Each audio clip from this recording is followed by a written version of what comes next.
other.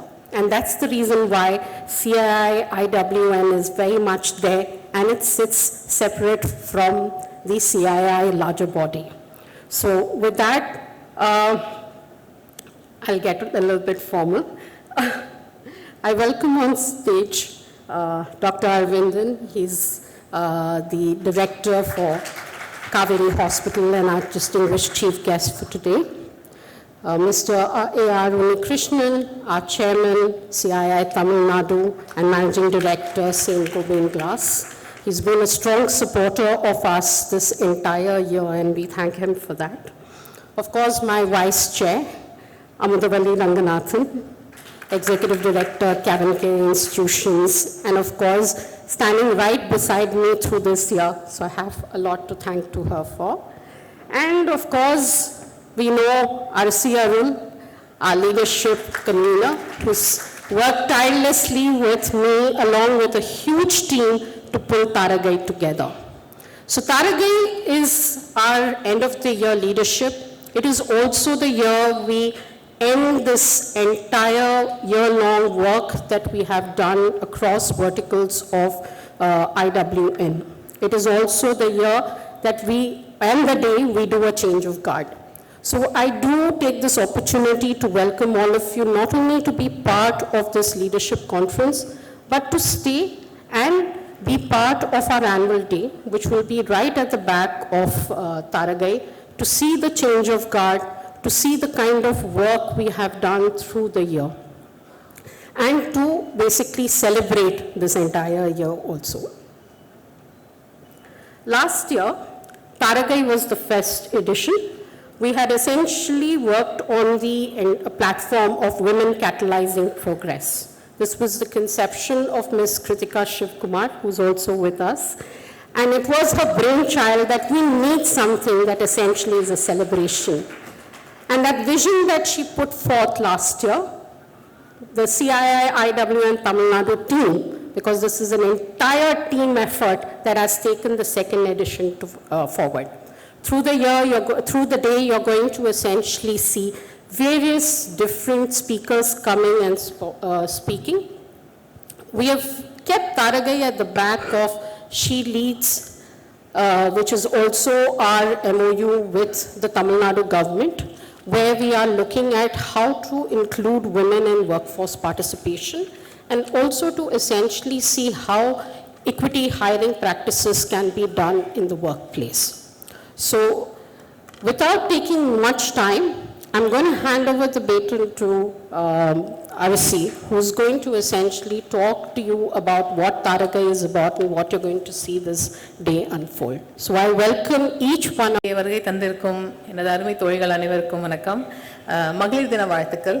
And so Thaaragai வந்து எங்க ஐவினோட திருவிழா. And so இந்த திருவிழாக்கு வந்து எல்லாரும் வந்ததுக்கு எங்களுக்கு ரொம்ப சந்தோஷம். And so இன்னைக்கு Thaaragaiல வந்து we are going to see 5 different sessions. And so the first will be Thaaragai leads. And so நம்ம எல்லாருக்கும் they keep saying, you know, we have successful menக்கு முன்னாடி women இருக்காங்கன்னு, அதே மாதிரி successful womenக்கு பின்னாடியும் men இருக்காங்க. So we want to talk on the male allyship on leadership. அதுக்காக we have our counterparts from CII who will be joining us in the male allyship panel. அடுத்தது வந்து following that we are going to talk on the entrepreneurship and founders and readiness with financial background, and that will be called Thaaragai Creates. அதுக்கப்புறம் we'll be breaking for lunch, and the lunch அப்புறம் we need a fun session, and so we're going to have a master class which is under Thaaragai Within, where Deepak will be talking on energy, intelligence and emotional resilience. Around 2:40 we are again going to work on the most expected session in Thaaragai, which will be the Thaaragai Spotlight, which comes under My Thaaragai Movement. And so we go on a tea break and we move to another panel on career growth and board readiness, which comes under Thaaragai Grows. And we'll close the whole conclave with the most expected power panel on the topic Women Shaping Tamil Nadu at 2030, followed by an equal opportunity pledge, which has been created in Savita's guidance and for She Leads and TNV Safe. And so இன்னைக்கு ஃபுல்லா it's going to be a power-packed event. It's going to be like a lot of learning, a lot of networking, a lot of meeting new people and understanding. And so please stay tuned, enjoy all the sessions, and please become a member of IWN if you haven't. Thank you. All the special guests today here. Very warm morning to all of you. It's really, a pleasure to be back in the Thaaragai. I was part of the last year Thaaragai as well. I think I had the opportunity to participate in multiple sessions, and I also mentioned maybe you had too much of me that day, and looks like today also it's going to be the case, because I'm going to be there in a panel discussion after this, and then later in the evening along with Devarajan sir, we are going to be there in the business session as well. But I'm really happy to see in just 2 years the kind of growth. Growth you can see from the place where you conduct the conference, the size of the hall where you have the meeting. So I don't want to take the name of another hotel, but this is probably the biggest one that you can have in Chennai. So the fact that it's shifted from that small banquet hall in a not as good a hotel as Taj to Taj and the ballroom, I think this says a lot about the way it has really progressed. So congratulations to Savitaji and Amudaji for your leadership in really taking forward. I must also compliment the leadership of IWN Tamil Nadu and also the different chapters for really spreading it. I think in just the last 12 months, we have added 3 new chapters for IWN in Tamil Nadu. So we today have 8 chapters of IWN in Tamil Nadu. Let me tell you, CII has got only 10 chapters. So it's just a matter of time when IWN should overtake CII. So very happy that that's really happening. Maybe I think Savitaji has given an honorary membership to me in IWN, because I've been now part in the last 1 week, more activities in IWN than in CII. So happy to be part of that, happy to be an ally on that part. Coming specifically to the theme of this time's Thaaragai and also the IWN conference on gift to gain.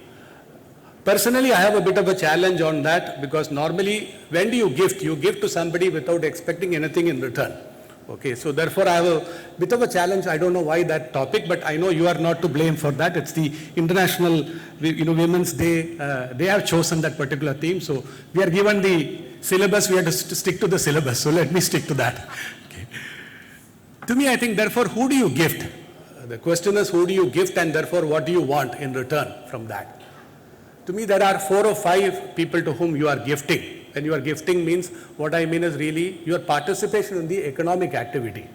That's essentially what this is all about. I mean, how women can more participate in the economic activity. Today in the country, the women participation in the labor force, and that's the organized labor force. So whatever you contribute at home and don't get paid, unfortunately it's not counted in that. But the formal sector, the women participation in the labor force is around 32% in India. And normally Tamil Nadu is a very progressive state, and we never compare with other states. We compare with other nations, and therefore, it's always been comparison with Nordic countries and things like that. Too early to clap. They are at 75-80%. Okay, they are at 75-80% in terms of women participation in workforce. We are only at 32%. Tamil Nadu may be slightly ahead. 32 is for India. Tamil Nadu may be around 40. But we are still far away from. If you really want economic growth for the country, and if you really want economic participation for women, I think a lot more participation is required. So from that point of view, there are 5 places where I think you can, as a woman, gift and therefore also expect something in return. To me, the first person to whom you have to gift is yourself.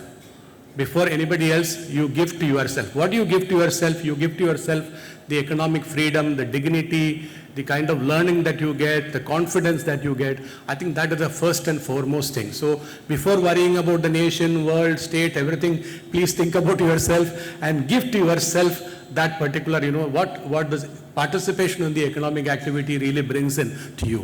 What can you take out from that? What is that you want in return? To me, it's the motivation.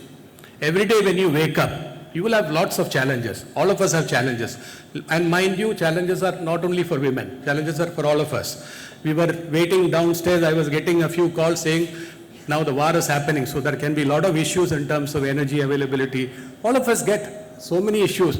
Many of those are not in our control. But how do you still have the motivation to have a smile on your face and, wake up in the morning and get on with, whatever you want to do. That motivation is the most important one, which you have to get from yourself. It's not going to come from anybody else. It's not going to come from the IWN chairperson. It's not going to come from CII. It's not going to come from the state. It's not going to come from the organization that you are part of.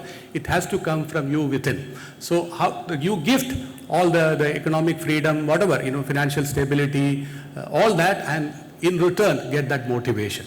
Second that you gift is really to the family. I think when you give to the family, when you are participating in an economic activity, you are, without doubt, you are contributing to the family. If my mother hadn't participated in the economic activity, she was a teacher and she was not working, I will not be standing here today, for sure, because family wouldn't have been able to afford the kind of education that I could do, and therefore, come where, I am today. So I think that's the biggest gift that you gave to the family by really, providing that. Plus, I think many other things from an emotional point of view, the intelligence point of view. Today, more than me, it's my wife who advises my daughter in terms of what kind of a career she can get into, what kind of colleges she can get into, what courses she can. So all that also requires some perspective. So perspective for you to be, that perspective comes when you are active in the economic activity, you are part of a network like this, you are interacting with so many people from different walks of life, you pick up a lot of insights from different places. That's the gift that you give it to the family. Therefore, don't hesitate to take all the support from the family. I think the family is there to support you for your economic freedom, for your, progressing in your career, entrepreneurship, whatever it is. We should not hesitate. I think normally, many a times women tend to hesitate saying, I only have to give to the family and not take. I think it's a give and take. I think should not hesitate to take, that support from the family. It really helps in a big way. Third is to the organization, whether you are an entrepreneur, the organization that you run, or if you're a professional working in an organization, you are giving your time, you are giving your energy, your knowledge, your expertise, whatever the domain expertise that you bring in, your talent, all that is what you are gifting to the organization. It's only fair that you expect back from the organization a level playing field. A level playing field, where you are given an equal opportunity, where if you are equally good as a man, I think that is recognized. And there are policies which also help you in the initial phases to really overcome some of the challenges. There are career breaks. Somebody said, it's not a career journey which is a trajectory. There are steps, and some of those steps are then at times broken. And that, is a challenge in terms of building a career. So the organizations need to have right policies to really ensure that those broken steps are quickly, repaired, and then you can continue that journey part of it. I think it's a fair ask from from all of you, the organization that you work in, to really have that. I think I see all of that happening in many organizations, now. The fourth is to the society. I think when you are society, what I mean is not largely the state, nation part of it, but the microcosm that we are part of. So maybe the Chennai society or Erode society or Annanagar society, or whatever the society that you are part of. I think what are the contribution? You are, again, with your economic participation, you can contribute a lot in terms of, you can gift a lot of things in terms of progress of a society. I think one of the biggest challenge for us is really, as a nation, we may be economically progressing, technology-wise, AI, so many things we talk. But when you go out into the street, there is absolutely no civic sense. Absolutely no civic sense, whether it's on the traffic, whether it's on the way people, do things in the society. And I think everybody, all of us have a role to play in terms of influencing that. And women can play a much, much more, influencing role, because you have the respect, first of all, somebody would listen, and the patience and, the empathy to really deal with some of those issues and change many things in the society. And the last is really to the nation and the state. And if the nation has to become a developed country by 2047, Tamil Nadu has an ambition to become 1 trillion in a few years' time, and then maybe 4 trillion by the time India becomes a developed nation. That cannot happen. That cannot happen without equal participation of women in the economic activity. So I think that's the gift that you can give. And really, there I would say, don't expect anything in return. I think that's the commitment all of us should do. We should do whatever is necessary for our nation or the state without expecting too much in return. the state is doing, country is doing many things to really help the industry, help more women participation. Tamil Nadu in particular is doing many things. I think the state government, whenever we talk to any of the ministers, administration, they are very proud of the fact that women are more advanced in terms of participation in entrepreneurship or employment and technology and other things. So that will continue to be there, but let's gift to the nation. So to conclude, I would say from an IWN point of view, I think we have to move from defense to offense. I think it's no more, this problem, that problem. I think we have to move from the defense to offense. From a doubt or a skepticism, I think we have to move to a confidence. And therefore, I would also request as many of the IWN members and leaders to also actively participate in CII and get into the leadership roles of CII. Okay? I must tell you, the past chairs of CII are more powerful than the current chairs. Okay, so I am a past chairman of CII Chennai zone. In exactly 7 days and 7 hours, I'll become past chairman of Tamil Nadu also. So you have got a lot of support from all of us for women to get into the leadership. I'm very happy that Mrs. Gauri Kailasan has become the vice chairperson for CII Chennai. Hema was the vice chairman earlier. We want more women. We want more women. I mentioned that in all the zones that I visited in CII. So please you wake up and you should actively participate in CII, and that's the way to really make your voice heard, make your presence felt. So thank you and all the best. Distinguished leaders of the CII and IWN, Mr. A.R. Unikrishnan, Thiru Devarajan Avargal, Savitha Kesav Jagadisan, Amudavalli Ranganathan, Arasi Arul, and everyone here. CII IWN was started in 2012-13 in Chennai. Our Kaveri Hospital was also started in Chennai in 2012. I came back after 15 years in UK and Ireland, and I took over the Chennai division, and we started in 2012. I was one of the few members who was participating in CII. As part of the CII, what is the objective of the IWN? How do we go about that? So I was participating in a few meetings, but after that, our Kaveri itself had significant organizational challenges in Chennai because we came from Trichy. We didn't know how to carry forward our hospital, which was mainly as an affordable care in a tier 2, tier 3 city in Trichy.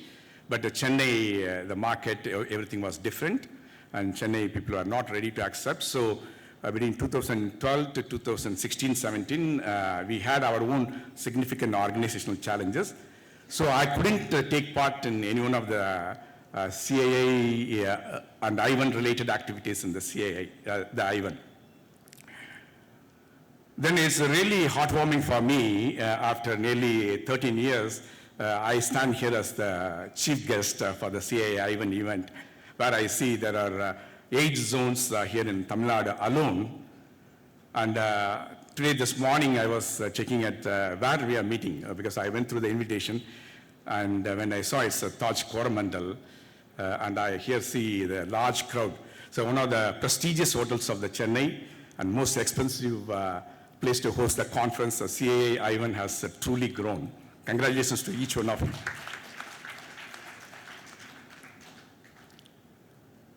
Women in workforce, Mr. A.R. Unikrishnan told the statistics. We are from healthcare. I'm a doctor, I'm a practicing orthopedic surgeon. In healthcare, you all will know, when you go enter a hospital, except for some senior doctors, everywhere across all the touch points of healthcare, you will see majority of them are women. Today, we have got 12 hospitals, 2,500 beds in Tamil Nadu and Karnataka. And we have got 13,000 people working with us. And thank you. And 70% of them are women.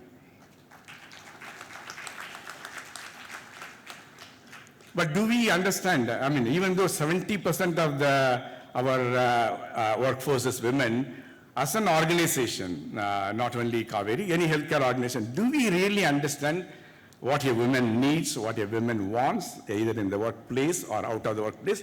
I don't think so. Even after we started the Chennai hospital, 6-7 years later only, it occurred to me, because everywhere I see, I go to the ward, I go to the operation theater, I see women nurses, women healthcare assistants and all. But whenever I convene a managers meeting, that meeting is 80% of them are men. We say that we are a 27-year-old organization, but only 7-8 years we realized that the middle management, forget about the senior leadership or senior management position. Middle management was held still by men. So these are the men attend the meeting with our directors and then go back and instruct the women workforce. So I thought it was not right. And then we proactively, it was called a positive discrimination, we positively discriminated against men. And I told that for a same application, same job, 2 CVs come, 1 male and 1 female. So there's no compromise on the capability. You know, as women, you are qualified enough or you are qualified more than men. But when there is 2 people, man and a woman, with the same level of competence and qualification, we proactively, that's all positive discrimination, proactively selected women as a manager. So this was initiative after we being in existence for more than 20 years. And then we have gone completely other way around now. Our 70% of the middle managers is women. In fact, I'm telling them we should have men also. So that's also important. I'll come to that later. So this is about the middle management. Senior management, yes, senior management also. Now, our middle management in Kaveri is 70% women. Senior management, 50% women are there. Whereas in the leadership level, at the CXO level, we are only 20 to 30%. But it will take some time.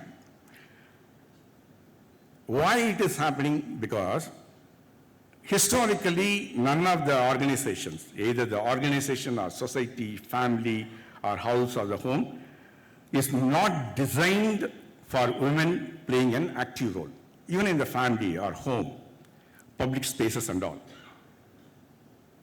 Designed in the sense of from their own personal space, from the organogram, org chart, everything, it's not designed for women. One is safety. I know we all know about, we discuss about safety of the women in workplace. A white paper is also going to be released today. There is a hidden leadership issues for women, that is the health. Whenever a woman wants to scale up in the career as a professional or if they are a founder of an organization, when the organization is setting for a growth, there's always a change in the women's health through the phases. When they want to come from a junior executive to the management role, entry-level management level, at least from healthcare I can see, then that is the time the family, they get married and they may be on the family way. So they have to take a career break to go through the maternity and then the child care. And then with all the hard work, again, come back to work. Return to work again is a challenge, return to work. And then when they want to get into the senior management, if they choose for the second child, again there is another break. So successive stages of the career, whether you are a professional or a founder of an organization, you go through all the challenges which men, we don't undergo. Andropause is still the thing. Man also goes for almost similar to menopause, but that's okay. So then, when the women reach their late 40s or early 50s, that's the time to get into the leadership position. One is their women's own hormonal challenges. And second thing, many a times I see that that's the time the daughter or son will get married, and also their in-laws or even the parents, they get ill. I've seen several times women in the late 50s or early 60s coming in. I'm a practicing orthopedic surgeon. They're in an advanced stage of osteoarthritis. They will need knee replacement. When I advise knee replacement, they say, no doctor, I'm going to US to take care of my daughter's delivery. Or my father-in-law had recently a stroke. He's recovering at our home. I have to take care of him at home. Again, it puts them off. This is all the critical stages. When the woman is in the late 20, early 30, and then late 40, early 50, or late 50, at every stage where your career as a professional or as a founder, you or the organization needs a pivot, but that's the time they have health as a challenge, healthcare related things. I always tell them, if you have to get a knee replacement, then it's for you. You are the person. Yeah, we all talk about the responsibility to the society or the family or the country. But you are the most important person. You take care of yourself. Self-care is not selfishness. That is the most selfless act you can do. I take care of my health, so I contribute in a lot of ways to my family or the society or the country. So I always tell them, for you to remain independent, to take care of the business or anything, your health is important. So take care of that. Because when we started a preventive health checkup, 10 years back, we made this health checkups mandatory for all our 13,000 employees. We found out that 70% of the workforce is women, and more than 70% of them were found to be anemic, the low hemoglobin, low iron level. All the girls, the young nurses coming from the tier 2, tier 3 cities, they were found to be having a hemoglobin of sometimes 5 or 6, where normally it should be 12 and above. So at the entry level itself, they have a health challenge. So at every point of time, please take care of your health. Then only you can contribute to you, yourself, your organization, or your career, self-care. So there is another interesting point. Our hospitals is a tertiary to quaternary care organization. We do one of the highest number of liver, kidney, and heart and lung transplants in the state. One interesting statistics is men and women, they get equally affected by the kidney or the liver disease, except for the alcoholic liver disease, which is more common in men because of their lifestyle. So more than 65% of the organ donors, forget about the cadaveric organ donation, that's different. Live organ donation, more than 65% of the donors are women and 70% of the recipients are men. How is it justified? You tell me. So men and women equally affected by the kidney and liver disease. Recipient organ donation is a 70% men, 65% of them are women. Because of the patriarchal society we grew in, always say, okay, if a husband has got a kidney problem, wife is expected to donate the kidney. But if the wife has a kidney problem, even if the husband sometimes wants to donate, the wife says, no sir, out. So how is it justified? I mean, you can't be a sacrificial lamb, right? So 70% of the men are happily receiving organs from 68% of the men. So we have to break all these barriers. And if you see everything from the health perspective, you will get that perspective right. Why I have to take care of my health, why I am important. And while highlighting the health, it is interesting to notice the next session is male allyship, which is, I think, Mr. Devarajan sir and Mr. Unikishnan sir, they are all participating. Don't completely ignore men as well, right? For various reasons, right? At least in the introduction, she told a few brave men around here. Because you need men also in your life to prove that you are better than them, at least. If not for anything else, at least to prove that you are better than them. And there will be a stage where you won't need to fight for gender equality.